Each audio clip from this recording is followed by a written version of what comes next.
Fala pessoal, tudo bem?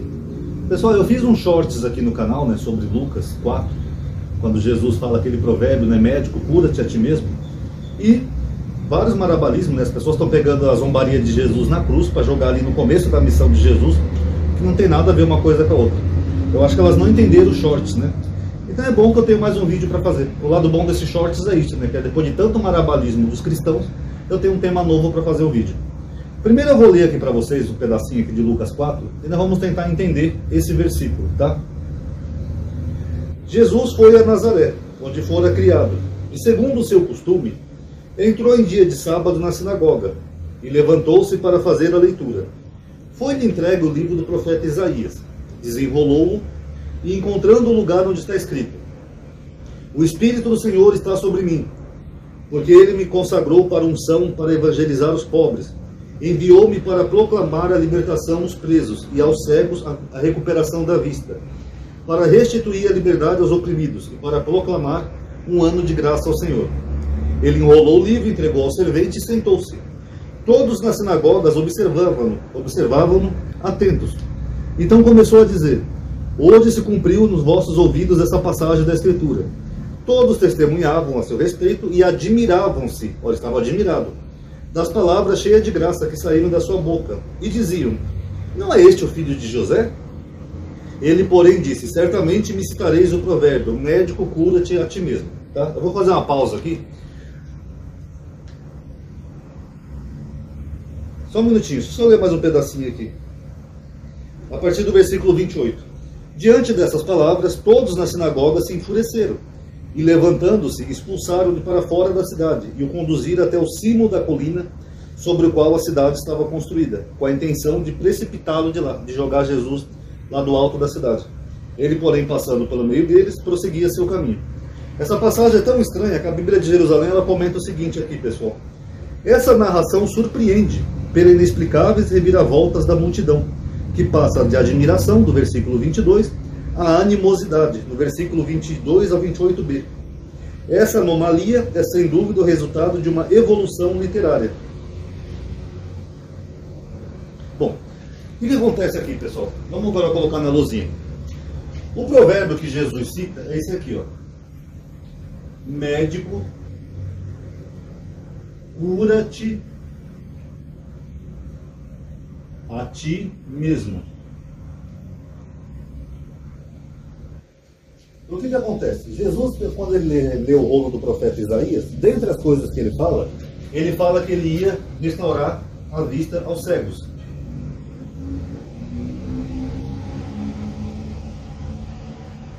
Restaurar a vista aos cegos. Aí, em dado momento, ele é reconhecido pela multidão, que fala: Ei, esse não é o Jesus, lá, o filho do carpinteiro? A gente conhece esse cara. Aí ele fala: Certamente vamos dizer esse provérbio, médico, cura-te a ti mesmo. Então aqui nós temos duas hipóteses nesse versículo. Duas. Primeiro, ou Jesus foi reconhecido porque ele tinha algum tipo de doença, então as pessoas estavam falando. Aí ele mesmo, já na defensiva, ele fala: Médico, cura-te a ti mesmo, que é um provérbio.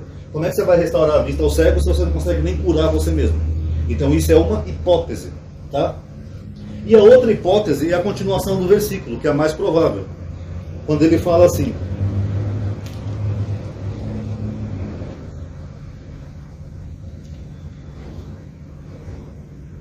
Médico, cura-te a ti mesmo. Tudo o que ouvimos dizer que fizeste em Cafarnaum, faz-o também aqui na tua pátria. Então o que acontece? Jesus ele começa o seu ministério, segundo a Bíblia, em Cafarnaum.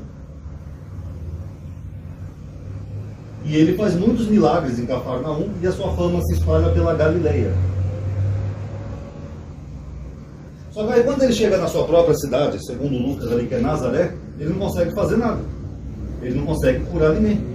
Então talvez por isso ele tenha dito: Certamente vocês vão me dizer aquele provérbio: Médico, cura-te a ti mesmo. Porque já que você conseguiu curar tanta gente em Cafarnaum, cura na tua própria casa. Aqui, cura-te a ti mesmo pode não ser uma referência ao próprio Jesus, pode ser uma referência à cidade natal dele. Tanto que em Marcos a gente tem uma comprovação disso. Quer ver? Marcos 6.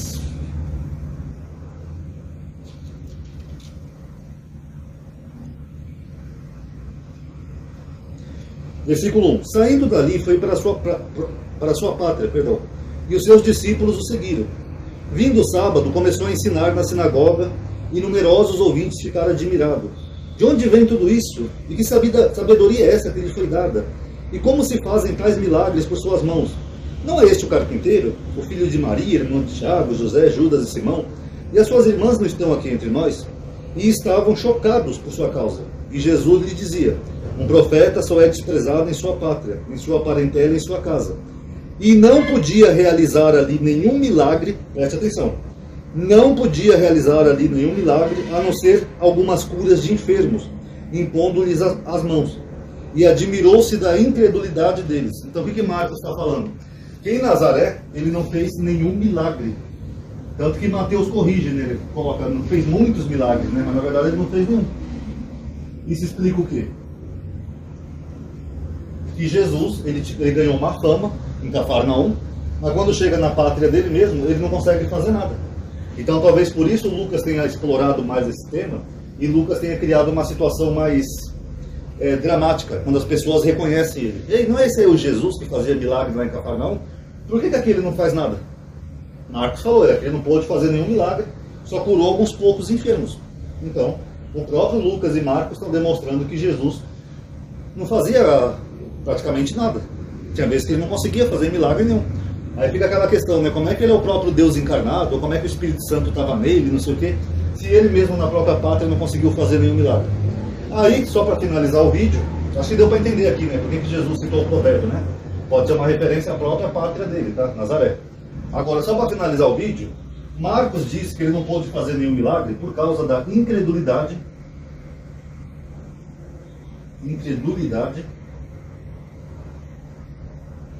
das pessoas. Eu vou colocar aqui dos doentes, que vai ficar mais fácil. Lembrando que doentes aqui eu só estou colocando por colocar. Pode ser possuídos por demônio, doente, qualquer coisa. Então Marcos diz que ele não pôde fazer nenhum milagre por causa da incredulidade deles, dos doentes. Agora vamos ver aqui Mateus 17. Mateus 17, o que diz?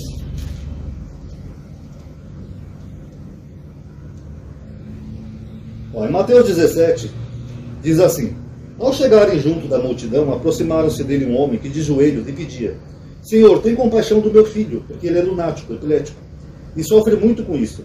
Muitas vezes cai no fogo, outras vezes na água. E eu trouxe ele aos teus discípulos, que é aos apóstolos, mas eles não foram capazes de curá-lo. Aí Jesus replicou: ó geração incrédula e perversa, até quando estarei convosco? Até quando vos suportareis? Jesus era reclamão. Trazei-o aqui. Jesus o conjurou severamente, o demônio saiu dele. E o menino ficou são a partir desse momento. Então os discípulos, procurando Jesus a sós, lhe disseram: por que razão nós não podemos expulsá-lo, mestre? Aí Jesus respondeu: por causa da fraqueza da vossa fé. Pois em verdade vos digo, se tivesse a fé como um grão de mostarda, direi a esta montanha: transporta-te daqui para lá, e ela se transportará, e nada vos será impossível. Então, quando os apóstolos não conseguem curar esse jovem epilético, Jesus falou o quê? Que era por causa da incredulidade dos apóstolos. Por causa da vossa incredulidade, ó. Incredulidade. Eu vou colocar aqui do médico, tá? Só para fazer uma analogia, porque vai ficar mais fácil para vocês entenderem.